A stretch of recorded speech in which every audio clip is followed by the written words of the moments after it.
তেলের সমস্যার সমাধান কোথায় পাবেন?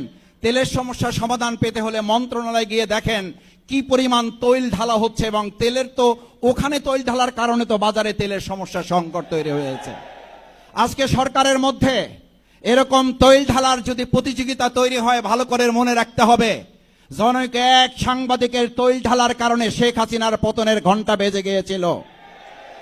আপনারা তৈল সমস্যার সমাধানের পরিবর্তে বলছেন তেলের কোনো সংকট নাই, অথচ আমরা লক্ষ্য করছি আপনাদের এই প্রতিনিধিরা তেল না পেয়ে বিক্ষোভ প্রকাশ করছেন, ক্ষুব্ধ প্রতিক্রিয়া ব্যক্ত করছেন।